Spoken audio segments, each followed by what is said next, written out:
Okay. This looks a little different than what I intended for it to be. I didn't want to record it in my car. We ran into some technical difficulties, and I just feel like noise-wise, distraction-wise, it's just going to be simpler in my car.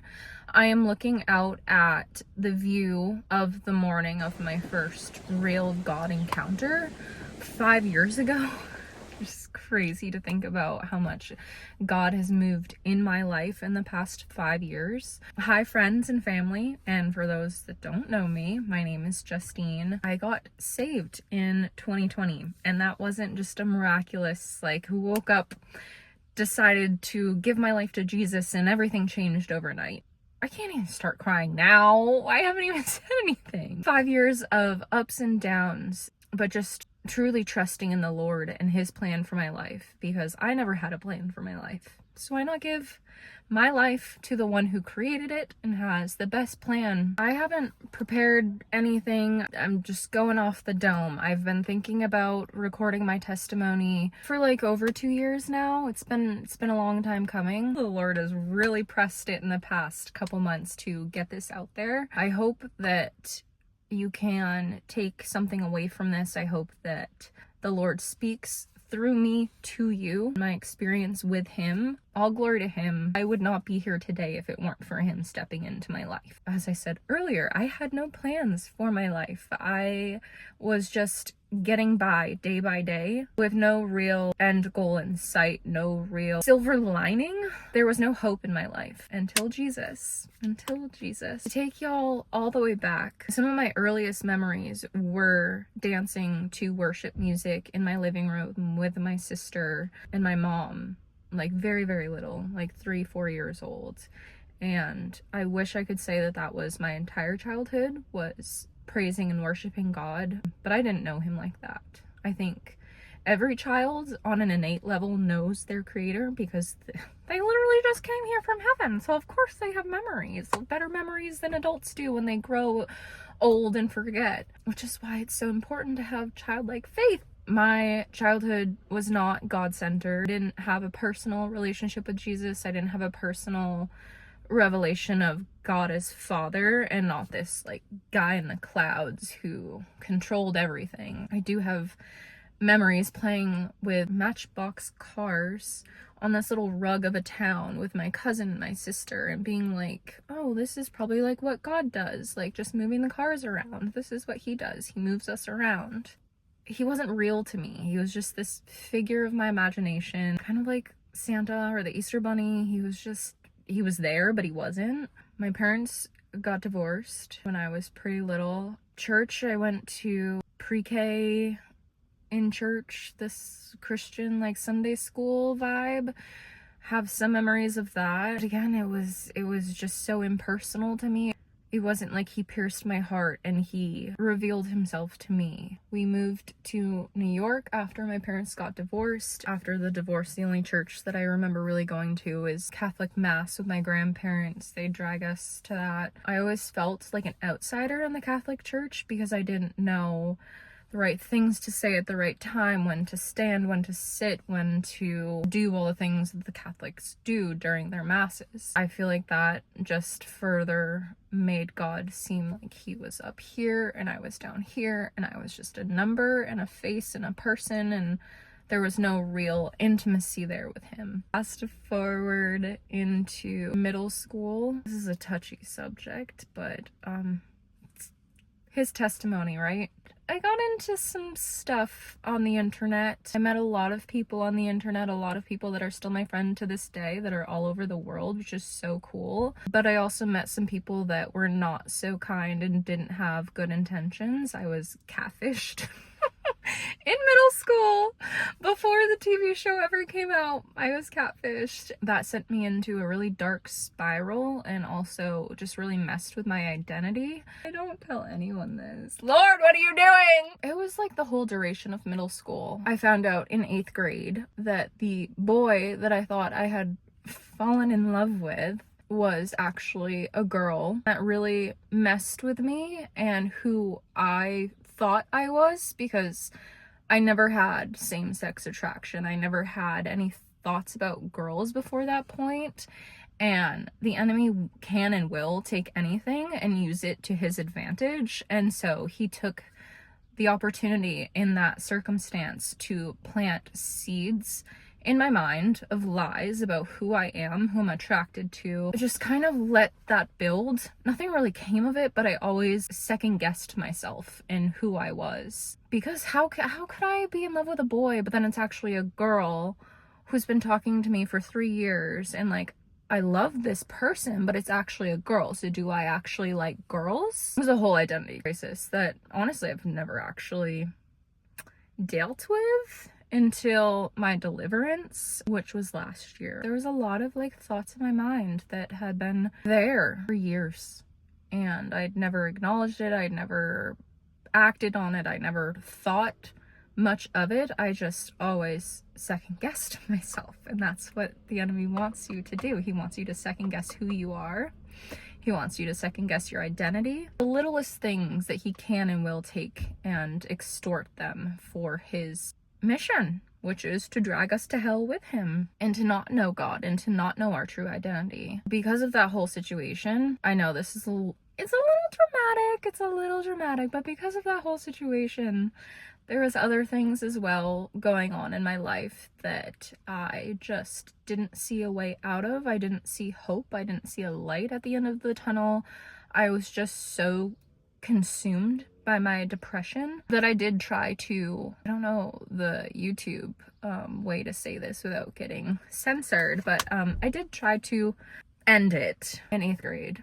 And praise be to God, that is not how my story ended. I'm so uncomfortable. It's okay. There was nothing really came of it. That happened. Everyone found out about it. I was okay. I didn't die. I'm here today to tell the story. It was never really addressed. It was kind of just shoved under the rug, like all the other traumatic things. Fast forward into high school, I really struggled with feeling worthy of all the things that I was worthy of. I was a talented and gifted student.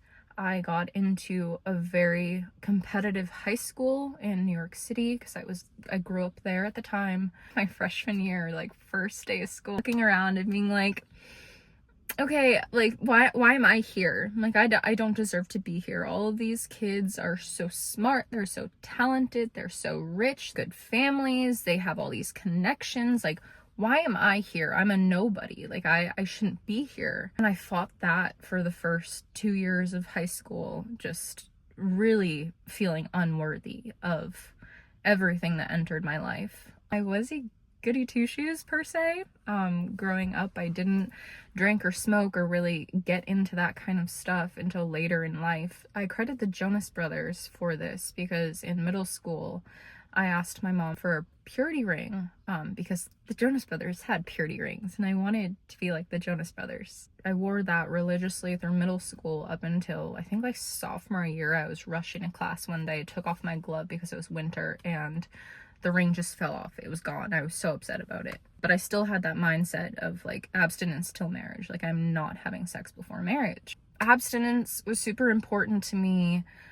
Getting good grades, doing well in school, not messing around or getting involved with the bad crowds. Like, I had my head on straight. Even though I didn't really have like an end goal in sight. I didn't know what I was working towards. I just thought that like once I got to 18 and graduated high school,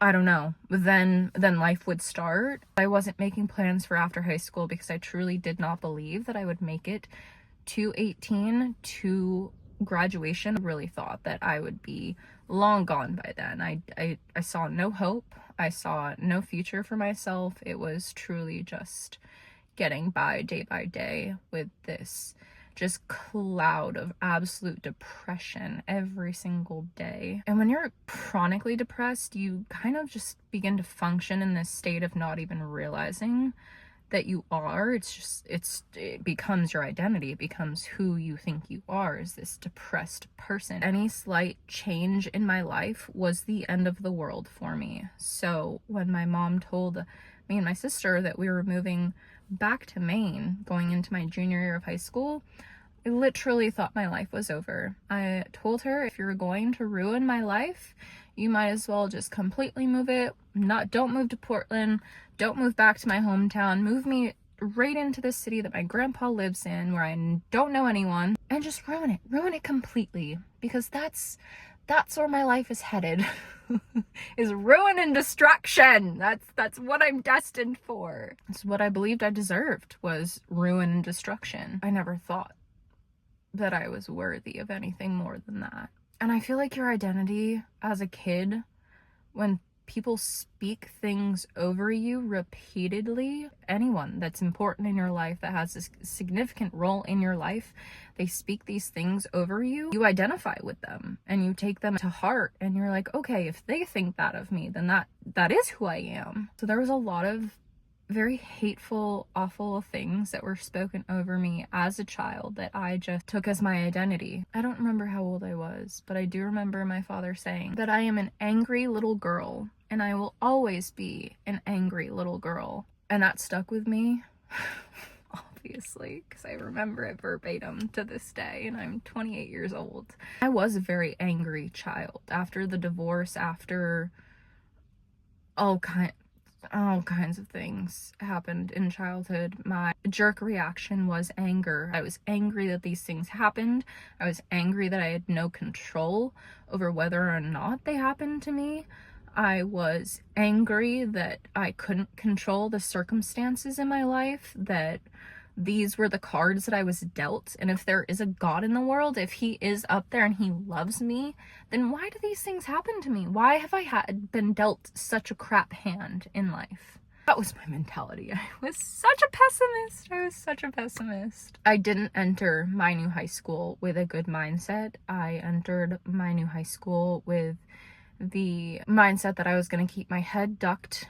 I wasn't going to make friends with anyone. I was going to ace all my classes, do well on all my exams, and spend 2 years by myself just getting by and just hoping to get back to New York as soon as I graduated. Because of that, I brought a lot of negative attention on myself because I wasn't interested in making friends or embracing the new life that I had entered and had begun. I wasn't interested. I was an angry little 16-year-old pessimistic girl who thought her life was over. And so there was no joy in that. Like, I think back to high school and like, wow, I really thought those were the dark days. And then we move on to college and it's like, whoa, 10 levels deeper into the darkness. Nothing really significant happened in high school. I would just say that I was ostracized, and because of that, I embraced it. I got involved in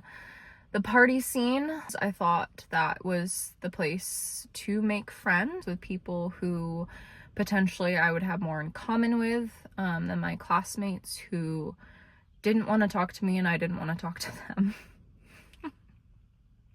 Like, y'all, if I could go back and slap 16-year-old Justine and be like, maybe try to, like, I don't know, embrace where you're at. Like, I know it's not where you want to be, but, like, God has you here for a reason. And the reason was good. My grandpa got diagnosed with Alzheimer's and dementia and was living alone, and he needed someone to be closer to him to take care of him. So that's why we moved back to Maine. So as angry as I was to have my life in New York ripped away from me, I was in Maine for a good reason. I love my grandpa so much. He was my father figure growing up. My dad was not in the picture, as you can tell from that one little thing that I told you guys. He wasn't the most endearing father figure, but my grandpa, he really stepped up in the ways that he could, helped me and my sister become the women that we are today. If it weren't for him, I'd still be wearing jeans with holes in my pants. Getting through high school with this absolute cloud of depression just suffocating me, absolutely suffocating me, I somehow graduated. I missed over a month of school my senior year. Not because I was sick, not because any good reason. I just hated school and I didn't want to be there. I remember going to the nurse one day and she was like, if you didn't have straight A's, like, I wouldn't be sending you home today. Like, this is unacceptable how much school you've missed. And not to be like, woe is me, woe is me, woe is me. Like, I did make my bed. I was lying in it. I will take responsibility for the circumstances that I experienced in high school. I brought them partly on myself, and then partly in the environment that I entered was just not welcoming. Made it to 18, made it to graduation. The school I applied for was straight back in New York City, exactly where I wanted to be, where I thought everything would be great and rose-colored glasses and it was gonna be wonderful again because I was gonna be back home. I was gonna be back in my city. It was gonna be awesome. And it was my freshman year of college. It was great, but the depression didn't leave. Going back to New York, my mental health, it didn't change. My environment changed. I found some really great friends. I found some really not so great friends. I had a fake ID and I was going out into the city almost every single weekend, blacking out. Truly, by the grace of God, I don't know how I got home every weekend, because there were times where I would be in the subway, either alone or with one other friend, and we would both be hammered out of our minds, like gone. And to get back to my school, it wasn't like, oh, you just take a train down to the end of whatever part of the city. No, you take a train to take a ferry to then take an Uber back to campus. It wasn't a little one-stop shop. Sticky situations I got myself into, the things that happened in college, specifically that first year, crazy. I mentioned that I got a little into the party scene in high school, and that just snowballed into college. I didn't have a limit when I was drinking. There was no limit. What is that quote? There was no limit. There was no limit when I was drinking. I always had a drink in my hand. I was always one of the drunkest people there. I could mostly hold my liquor for being a teenager. Again, a lot of nights that I don't remember. A lot of nights that I would cringe at if I could remember what I did. Blessed that Snapchat memories from high school really aren't around anymore. They kind of disappeared because Snap memories didn't really start until 2016, which was after I graduated high school. Thank you, Jesus. So all of those really cringe memories of me getting hammered in high school are just into the abyss. Some of you watching, you know. That drinking pattern just snowballed when I now had a fake ID. I now could go into clubs in the city and meet all of these older people exposed to this whole nightlife at 18 years old. Not great. Will not suggest. Do not suggest to any teenager. Don't do it. There was a point my freshman year of college that I joined a website. If you know, you know, Seeking Arrangement. I never really got anything out of it. I would go on a few dates here and there, really dead ends. Of course they were, because what was I doing? What was I doing? Still fully intact, fully virgin. Until I wasn't. I don't know what it was. I think it was the environment in college, still being like the only virgin of all of my friends and everyone that I knew in college. I was the only one. And so at that point, it kind of just gave me this mindset of like, why is this so important? Like, why is it so important to stay pure and keep my purity? Like, what's the point? No one else is. Like, I'm the only one. Like, is it really that big of a deal if I give it up? And so I did give it up, of course, because college, everything happens. And after that, my dating life really changed, obviously, because once you go past that line, how do you go back? I found out this summer going into my sophomore year that my FAFSA didn't go through because I didn't sign it. Don't ask me. I don't remember how college works, but the fact that I literally just had to like digitally write my name and hit send, my FAFSA didn't go through. So that school was not an option for the coming sophomore year, and I found out maybe 3 weeks before I was supposed to move in to my new dorm with my friends. Again, being the pessimistic, crisis, just downtrodden girl that I was Any little mishap that happened was the end of the world for me. So of course, this was the end of the world. I was devastated. I did not want to go to school in Maine. I refused. Every bone in my body said, no, I am not going to school in Maine. I hate it. I hate Maine. I hate the people here. I hate the environment. I hate the weather. I hate it. And that, praise the Lord that he has redeemed that, because I love Maine. I want to raise my family here. But that was the enemy telling me that I hate it here. It sucks here, blah, blah, blah. Like, don't get me wrong. Maine's got some downsides, but ultimately it is home and I love it. I love it to my core. But at 19 years old, I did not love it. I did not want to be in Maine. I did not want to be here. My stepdad gives me some fatherly advice and says, hey, like, Utah's a great place for college kids. You should go out there. I was like, you know what? Utah or Maine? Utah. Utah it is. Let's go to Utah. And so I went to Utah. And again, my environment changed, but my mental health did not change at all. In fact, it got incredibly worse. I was across the country from everyone I knew and loved. I was in an environment where I was an outsider. If you've lived in Utah, you know. If you're not LDS, you're an outsider.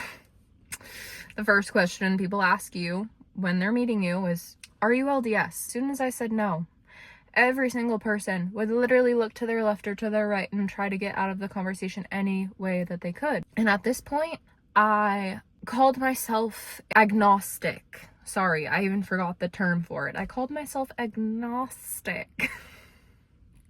Atheist is that there's no God. Agnostic means... Wait, I need to look this up. Hold on. So, atheist means there's no God. Agnostic means that there's no proof of God.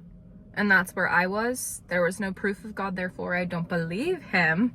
But hello, little girl. Hello, little girl. You've been woken up every single day of your life. Take a look around. How is there no proof of God? But I get it. When you're in that depressive, deep, dark hole, there is no God. There is no way out of it. There's no light. There's no truth. It is just death upon death upon death upon death. Is really how my mindset was. Like, I would be better off dead. Why am I still alive? I'd be better off dead was truly my mindset from middle school up until sophomore. I mean, throughout college. I'm in Utah. I'm alone. I'm isolated. I was like a fish out of water. I lasted one semester out there. I, again, on seeking arrangements, making very poor choices in my time, trying to figure out how to pay rent. Oh my god. It's kind of crazy to think back to. Like, how am I here today? Something also happened back home that rocked me to my core, and I was so angry that I was across the country when that happened, that I had, again, no control over that situation. And it just happened and solidified my anger at God and if there is a God, why did these things happen? Because a lot of awful things happened and kept happening. In my wisdom now, like, Justine, you put yourself in circumstances, you expose yourself to things. There's only so much God can do when you're actively seeking bad things. And I was very much actively seeking bad things. So I came home against my wants, but I wanted to be there for my family. I didn't want to be in Utah anymore. I failed all but like one of my classes that semester because I just stopped going to school. Somehow found some, don't know where, because hello, it's Utah. Where did I find that? I don't even remember. I was actively also on Tinder out there, and that was another. I just gave my body up to anybody. It didn't matter. It didn't matter, especially in Utah. It didn't matter. I look back on that and praise Jesus that I am intact. I have no real trauma from those experiences because what was I doing? What was I doing? Just giving my body over to anyone. Swipe right. Okay, let's hang out. Swipe right. Okay, let's hang out. That is truly humbling. The Lord has ripped that from me. Not to get too off topic, but the Lord has ripped that from me. First had Tinder my senior year of high school when it first came out. Before that, it was Hot or Not, and I was on Hot or Not, and then Hot or Not disappeared. Tinder became a thing, and I was on Tinder when there was legit only 10 other people in the state of Maine on Tinder. So you had 10 options, and then they were just gone. That was it. Tinder made me feel empowered. Feminism made me feel empowered. It was my body. It was my choice. I could do what I wanted. In hindsight, it's laughable. It is laughable. I had Tinder from 2014 up until 2017. I got banned. I got banned from Tinder for violating terms of use because I was just swiping right on every single boy and saying, follow me on Instagram, add me on Snapchat. I didn't care who they were. I wasn't replying to them. I just wanted the follow count up. I got banned from Tinder, and then I joined Bumble and Hinge, and that lasted for a while. Got banned from Bumble. I don't remember the timeline anymore. I think it was also 2017 I got banned from Bumble. 2019, when I was back on the dating apps, because I did have a 2-year relationship where I was not on the dating app, so it didn't matter that I was banned from them. I had Hinge, and miraculously I was not banned from Tinder and Bumble anymore. I was like, oh, they forgot about me. It's been 2 years. Cool. Oh, he's wearing the Chosen shirt. Okay, thank you, Jesus. Affirmation that I should be doing this right now, because I'm just yapping. Wait, look at his shirt. The Chosen. I love seeing little God winks like that. They make me so happy. So yeah, I got rebanned on the dating apps in 2020, I think it was, because I had my little like last wave of a roster via dating apps, the end of 2019, beginning of 2020, and then after that I had no more dating apps. And the Lord said to me in 2017, I didn't know it was him in 2017, but he said to me in 2017, you are not going to meet your husband on a dating app. And like, when I had that thought, I didn't know the difference between my thoughts and God's thoughts and lies from the enemy. I thought they were all the same. I also thought that all of my thoughts were my identity. They were me. The book that really shifted that perspective for me isn't even a Christian book. It's called The Untethered Soul by Michael Singer.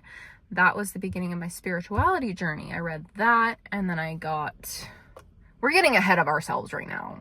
But I read that book, I got very into the spiritual realm of things and really was awakened into the occult at first, but ultimately led me to Jesus. I'm thankful that I did take that path, and I'm even more grateful that that path led me to Jesus. Spring semester sophomore year, I was at a local college, working at a local job, hating my local life because I did everything I could for a year and a half to get out of there, and there I was right back at square one. And I was so upset with my life. I was making friends with a lot of stoners, and in particular, I remember there was this one conversation I had with a friend on a burn cruise at like 2 a.m. and he told me that there was no circumstance that he wouldn't smoke before. And I was like, what do you mean? He was like, well, if I'm going to smoke with my friends, I'm going to smoke before I get there. I was like, would you smoke before a funeral? And he was like, yeah. I'm like, would you smoke before you go to work? He's like, yeah. And like at that point in my life, I was not at that level. So hearing someone say that, I was like, you kind of crazy. You kind of like on another level. Like, are you good? Why do you smoke before everything? Like that's giving addict. It's giving codependent. Fast forward a year, and that was me. Going into my junior year, I started dating a boy. I was going to my fourth college. It was my fourth college, my third year. I was nannying for a family in exchange for room and board, but wasn't working. So I had really no income. I don't really remember how I survived back then. Couldn't tell you. By the grace of God, he provided, even though I didn't know it was him providing at the time. Started dating this boy. It was really good at first until it wasn't, and then it was very bad. Very, very, very bad. That went on for 2 years. Made it through my junior year. Was that my junior year? Yeah, because I did 2 junior years and then made a senior year. Sorry, I was a 5th year. That was me. Summer 2018 was the most depressed summer I remember having. I moved home for the summer. Obviously, school was over and couldn't get a job. The job that I had in the area wouldn't take me back for the summer. And so for some reason, again, my pessimistic self, well, if that's not gonna work out, that's just the end of the world and we're not gonna try again. Like, do you see this common theme in my life? One thing goes wrong, the whole world, it's over. I didn't get a job that summer. I had just gotten to this point where my anxiety and my depression convinced me that all of my friends actually hated me, that no one actually liked me, that I was a burden to be around. I was this negative person that no one really liked, they just tolerated. I convinced myself that I was this awful, terrible, negative person. And I hated myself, and because I hated myself, everyone around me also hated me. Because if I hated me, how can anyone else like me? All summer, I remember literally crying to my boyfriend and being like, my friends hate me. I remember crying to my friends and being like, my boyfriend hates me. I remember crying to both my boyfriend and my friends and saying my family hates me. It was not a good summer. I was in a very, very dark headspace. And in that, had put on like 60 pounds. Because truly, your mental and physical health, they are tethered. When my mental health is trash, my physical health is trash. So fast forward through the awful summer of 2018, where I was also just hated my body, hated me, hated my life, was not happy or content in anything in my life. I hated it all. I got an apartment with my boyfriend. We started our next year of school together. I had one of my best friends move in with us. In hindsight, that's a terrible idea. Never move in with a couple. Never do that. He moved out after 3 months because we were very toxic, but we had an empty room. And so my boyfriend's friend moved in with us. And I was so happy to be little trap house mommy. Like, I found joy. I found identity. I found swagger in being a little trap house wife. me now, would I ever step foot in a trap house with a 10-foot pole? No. But back then, I'm like, oh, trap house queen, that's me. It became a trap house. As much as I wanted it to be a cozy little cute college apartment, it was a trap house. It had turned completely into a drug dealing trap house. And I was totally into it. I loved it. I was condoning it. I was for it. Yes, there were times where I was like, this place is a disaster. Like, we need to clean. And the only way that I could get the apartment clean is if we all did some... That's how we cleaned the apartment. I just dabbled in a lot of drugs. I, again, had no hope for a future, was just living day to day. I, at this point, was a manager at a job. I was working full-time. I literally worked 5 days a week, and my 2 days off I had class. And I did this for 2 years. My last 2 years of college, I did this. By the grace of God, I don't know how I did that, because wow, talk about burnout. Spring semester 2019, I was really dabbling in a lot of not good things, and I didn't see anything wrong with it at the time. I was fully embracing it. I was fully for it. I look back and I'm like, wow. Again, no limit. I had zero limit with drinking, with drugs, with anything. There was no limit. I wanted to be the most effed up I could be. When I was the most effed up, I was the most happy because I wasn't depressed when I was effed up. I wasn't anxious. I mean, I was anxious, obviously. Anxiety is real. I was fully intending on taking a full course load during summer 2019, so I could still potentially graduate in December of 2019. But that didn't happen. I was the most anxious, depressed, like, it just kept festering. It kept bubbling. And I never dealt with it. I never acknowledged it. I never faced it until finally, I think it was like June 2019, like right before my classes were supposed to start. I went to my PCP. I said it out loud for the first time. I am so anxious. I am so depressed, and I can't keep living like this. I can't keep numbing myself every single day with all these drugs and alcohol to just get some sort of relief or some sort of fake peace in my life. I got prescribed some anti-anxiety and depression medications. Those did help at the beginning. It really did a 180 for me, because before that I was using nothing. I was using my drugs and alcohol as my coping mechanism, and that was getting me nowhere. So these prescription meds, they did help. I was on my prescription meds for a solid 6 months. So they carried me through 2019 and then into the beginning of 2020, and then I stopped. Yeah, that summer, a lot hit the fan. A lot of things hit the fan, and my relationship ended. I moved out of my apartment a month early, was commuting to my job in South Portland from my parents' house in Central Maine, which was an hour drive each way. I was panicked trying to come up with a plan for how I was going to afford an apartment my senior year by myself. Like, didn't know how I was going to do that. It was kind of daunting as a 22-year-old to be like, okay, I'm going to go out, I'm going to get my own apartment, I'm going to afford this on my own. Again, you know how I did it. By the grace of God, it was done. I had also become so codependent in that relationship that after we broke up, it took me a solid 2 months to feel comfortable going to the grocery store or gas station by myself. It was crippling. I think back to that time and I am so, my heart breaks for that girl. Roma Joe sponsor me. I've been an OG since 2016. So completely stressed about finding an apartment. Don't know where I'm gonna go. My mom is at this point flipping a house, and she finds this shower, I don't know, on Marketplace, goes to South Portland to pick it up, and gets talking to the guy. I'm like, oh, my daughter's looking for a place. He's like, well, is it just her? And she's like, yeah. And he's like, oh my gosh, I have something. That is my apartment that I got.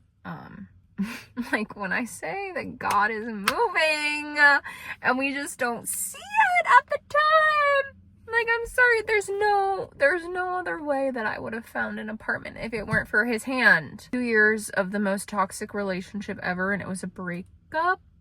Going into the beginning of my senior year, like, I was unwell, to say the least. I was unwell. I was not coping. I had a private story on Snapchat with 50 or 60 of my closest friends that I told all of my personal intimate details to. And I didn't realize how how entertaining that story was for people until I started taking some people off of it, and then I would get messages from people that were still on the story being like, oh, so-and-so's really sad that you took them off, like, they really enjoyed watching it. I'm like, wait a second, is my chaotic life entertainment for you guys? Like, I thought that you were my friend. I thought the 60 of you guys watching this story were my friends, and you were rooting for me, not just enjoying the chaos in my life. Needless to say, I learned very quickly that you do not have 60 close friends that are rooting for you. But on those private stories, I would talk about all the boys, all the drama, all the chaos in my life. And at that point, I was back on the dating apps, because what emotionally healthy girl would resort to facing this heartbreak head on? That wasn't me. I was not emotionally healthy. I was gonna drown it in drugs and alcohol and boys. That was my coping mechanism with that breakup. There was literally a Snapchat I remember making.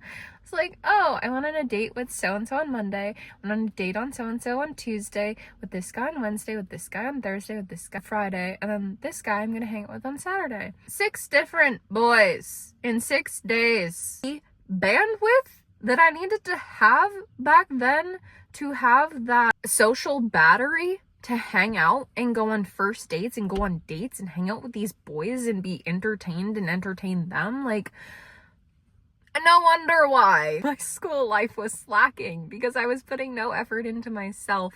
I was just pouring into all of these boys and all of these things that were just draining me. Like, I was getting nothing out of them. They were all just distractions, so I wouldn't have to face this heartbreak.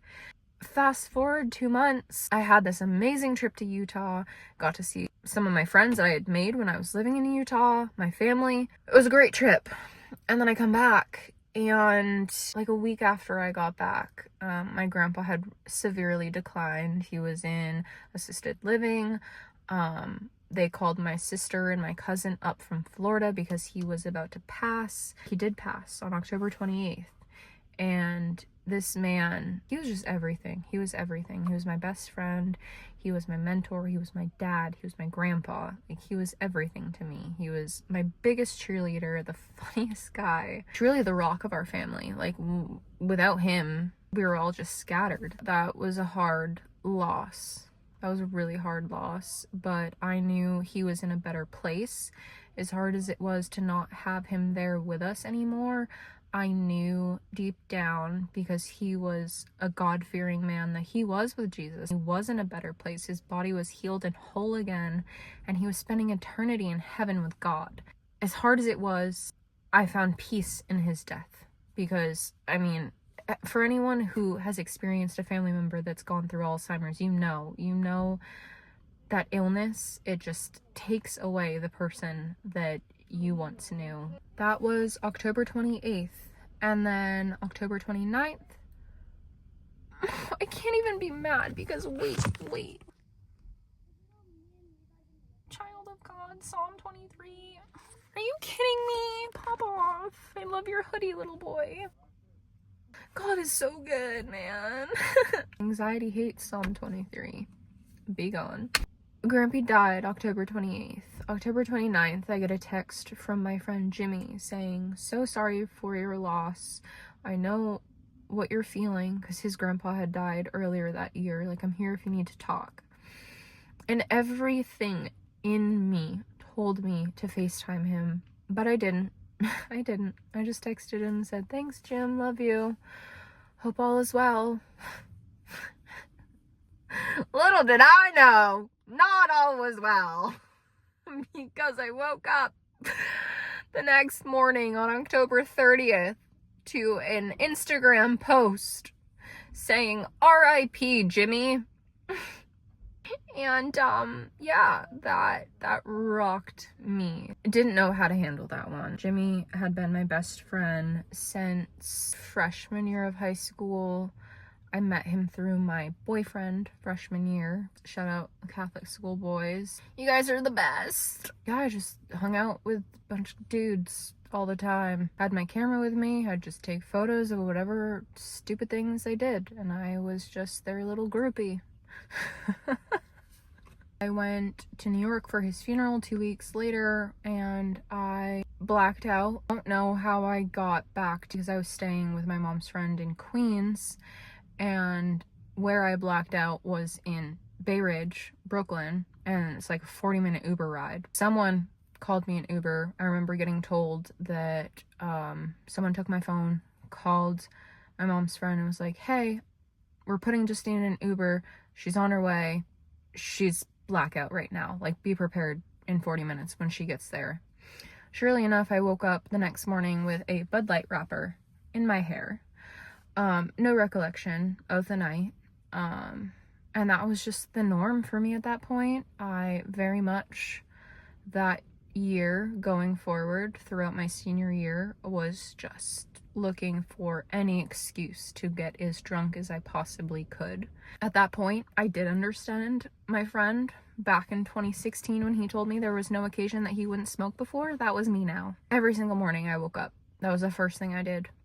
And as soon as that high started to dim, I'd toke right back up. There was not a moment where I would let it dim at all. I wanted to be as high as a kite, and when I could, I wanted to be drunk as a sailor.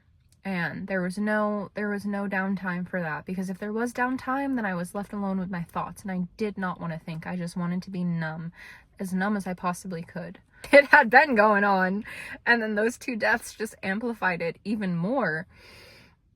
And so throughout that winter, up until March of 2020, when COVID happened and everything shut down, I was out in the old port every single weekend or every single night that I could be, getting absolutely demolished. There were many nights where I don't know how I got home. There were many nights where I either lost my debit card, my license, or my passport. Some miraculous way, they always came back to me. And then COVID hit, and I couldn't do that anymore. I couldn't run from my feelings anymore. I couldn't run from the pain and the grief that I was avoiding for the past 6 months.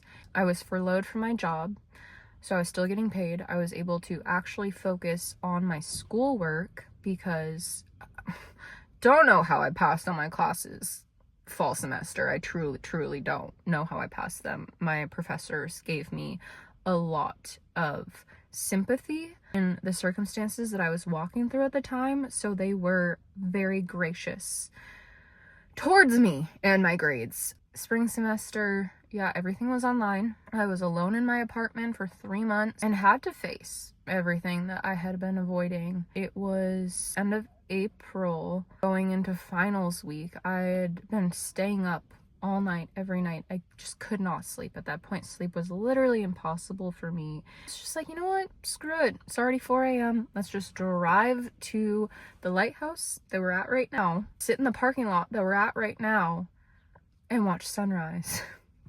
Because everyone else had been doing it. COVID Chronicles. Everyone else had been waking up for sunrise, watching sunrise. I'm like, let me do it. So I did it. There was no sunrise. It was the cloudiest sunrise. But that morning was the first time that I actually cried out to Jesus and was like, I can't do this in my own strength. I've been trying. It's gotten me nowhere. I am drowning. I am sinking, and I need you. I need your help. And so all these years of built up anxiety and depression and just this weight of the world on my shoulders that I wasn't dealing with anything, and I was just stuffing it all. I finally cried out to him and acknowledged him sitting in my passenger seat in my Yoda. He was there with me, and I just felt this weight off of my shoulders. It didn't change overnight.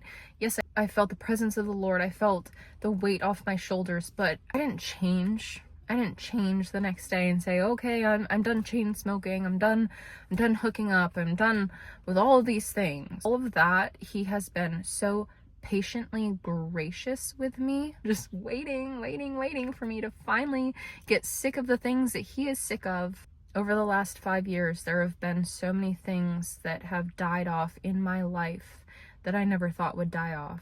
Looking back, I don't run to boys for comfort. I don't run to a warm body when I'm feeling sad or feeling any kind of uncomfortable emotion. I don't run to marijuana when I don't want to feel anything. I don't run to the bar to get as blackout as I possibly can, so I don't have to deal with what's going on in my life anymore.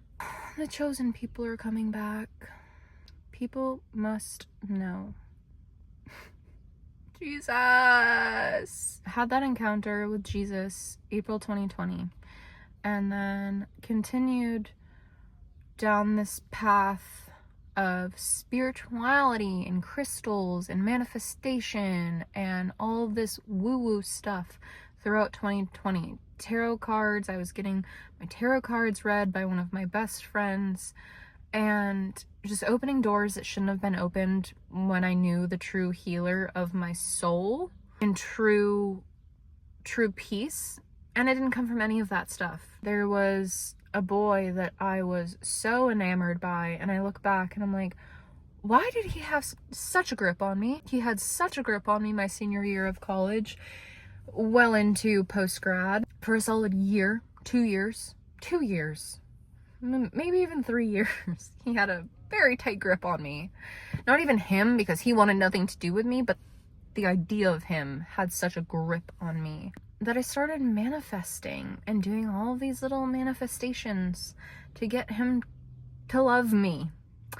And just one example, because all of it leads to nothing.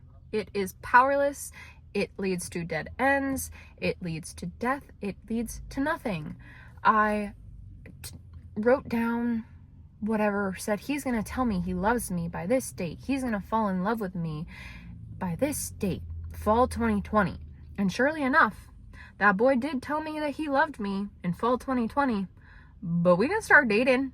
We didn't, and nothing came of it. He told me he loved me, and then like 2 months later, we stopped. And that was the turning point for me to be like, okay, I'm done giving my heart to every boy that walks into my life. I'm done giving up my love and my protection and my heart to these men who are so reckless and careless with it. In 2020, I went on a 3-month road trip with my sister and one of our very good friends, and I was baptized in Breckenridge, Colorado, after going to a concert the night before where I did a lot of drugs. I was very hungover the next morning. I did not sleep. I did not sleep at all that night. I was on FaceTime with a boy, of course. Hadn't given those up yet. We're staying at this random house. I'm like, okay, my friends are sleeping. I'm not sleeping.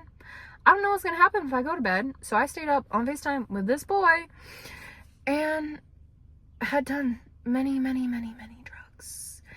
And we got up for breakfast, and then we're gonna go to church. And we got to breakfast, and I had an accident, and had to run back to the van and change my pants.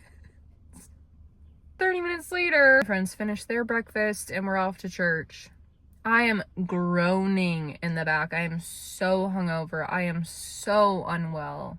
We get to church. I don't get out of the van. I stay in the van. I am literally so unwell. I have not slept a wink. I am so tired. Staying there. And then, I don't know, 40 minutes go by. I got 4 minutes of sleep. My sister comes, opens the van, and is like, Justine, they're doing baptisms today. Do you want to get baptized? And I was like, She's like, I'll give you a second to think about it. When she came back, I was getting dressed and like getting ready to hop out of the van. She's like, you're doing it? I was like, yeah. I mean, I can't be in any worse condition than I am right now. If Jesus is going to save me, this is what he's going to save me from. And I got baptized that morning. I was a wreck. I was a mess. I was a disaster. But that is all Jesus' redeeming love. He took that mess and made a testimony out of it. And this is it. This is my testimony. Fast forward from 2021, I stopped with the spirituality stuff, mostly. I did get baptized wearing crystals and a cross. I was literally wearing a crystal and a cross when I got baptized. That's crazy to think back on. Got home from our road trip. Things were better. I was better. But your walk with Jesus is not easy. Like, the initial, like, Jesus, you are Lord of my life, like, things do start looking up. You're like, oh, life is great. There is hope. There is light in the world, and it is Jesus, and I know him, and this is awesome. And then you get involved in church, and it's happy, and it's awesome, and it's great. And then he starts to do some work in your heart, and you get broken in a way that you haven't been broken before, because now you're facing all the things that you'd been running from but turned to Jesus for, and now he's like, okay, we're gonna face them together. And so 2022, I would say, was the year of my breaking. I cried so much that year. So much was broken in me. So much was acknowledged in me. So much was healed in me. And all glory to Jesus for it, because I wouldn't have been able to get through any of that without him. 2023, still going to church. I'm going to church like 3 days a week now. Mind you, y'all, I was the girl that literally laughed at Christians. That was like, you believe in a sky daddy? Like, that's hilarious. Like, that was me as a teenager. I made fun of Christians. And now here I am, the girl that goes to church 3 times a week. Like, I know Jesus is laughing. I know God's laughing, because that's hilarious. That's hilarious to me as to how much I've changed. And then the end of 2023, I started ministry school at my church, and that was life-changing. That brought me so much deeper in with the Lord. I learned the calling on my life. I learned how to hear God's voice more clearly. Like, his voice is so ever present in my mind. Like, he is always talking to me, and I never knew it was him. I always thought it was me. I'm like, why am I giving myself so much credit? Like, I don't have good thoughts like that. Like, that is not my flesh talking. That is not me talking. Like, that's God. Learned to distinguish his voice, found my calling, found community, and really found boldness in the gospel and wanting to spread it and wanting to share it.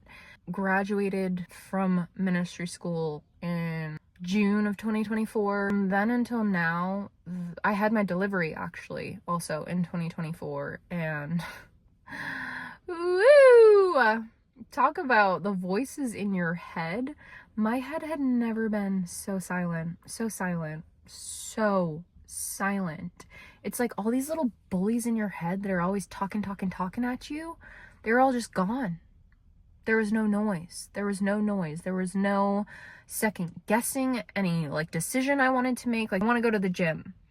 Okay, you should go to the gym because you're fat and you need to work out. You're lazy. You should work out. Or don't go to the gym. You're not a gym person. Blah, blah, blah. Just like thoughts that anything that I thought, there was things attached to it. Always, always, always. That I could never make a decision. It was crippling. And after my deliverance, it was all gone. I could just want to go to the gym and hear nothing after that thought. I was like, oh, I want to go to the gym. Okay, let's go to the gym. Not all these evil, mean things spoken after it. Highly recommend getting delivered if you haven't. I think everyone should experience deliverance in their life because it is freeing. I can't even talk right now. There's a lot of segues that I want to take off of my testimony and break down a little bit more. I touched on a lot of subjects and a lot of things that I kind of skimmed over that I would like to go back talk about more in depth, but this is just the testimony of Jesus Christ in my life and what he has done for me. I stand here today with no roster, going on 4 years now, no roster. Have not been on dating apps since 2020. Have not had a crush on a boy. I don't enjoy going to bars anymore. I feel like a fish out of water anytime I am in a bar. I don't know how to act at a bar anymore. I stand there and I'm like, my water in hand. I don't want to be here. I'd rather be home. I'd rather not be here. I physically feel so uncomfortable in bars. I no longer smoke from dusk to dawn, dawn to dusk. I never thought that I would get free of the grip that weed had on my life and on me. I thought that I was going to be a stoner for life. That's not the story God has. I'm a daughter of the King. I'm not a stoner. It's just funny, all the things that I found identity in, that I found who I was in those labels, in those objects, in those activities, have been stripped away, and now I get to know who I actually am and who God created me to be. I can dive more. I want to dive more into a lot of things that I touched on, but I hope that something touched your heart.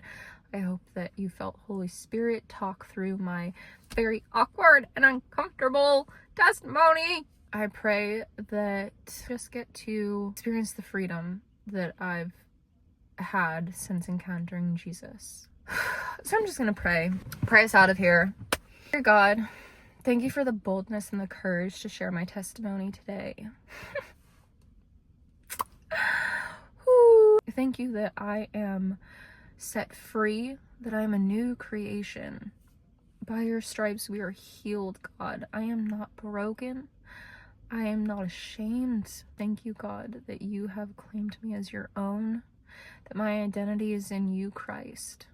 It's not in the things of my past. I find no embarrassment in the things that I shared today.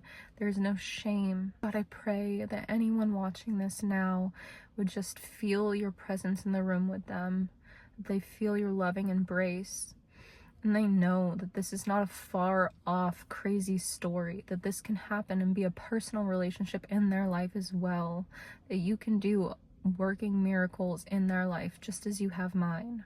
Thank you, God, for every eye watching, every ear hearing. Thank you, God, that you impact us in the most random, crazy ways. But it wouldn't be you if it weren't that, because you are a personal, intimate God and you love us. Thank you for your Son. Thank you for the Holy Spirit.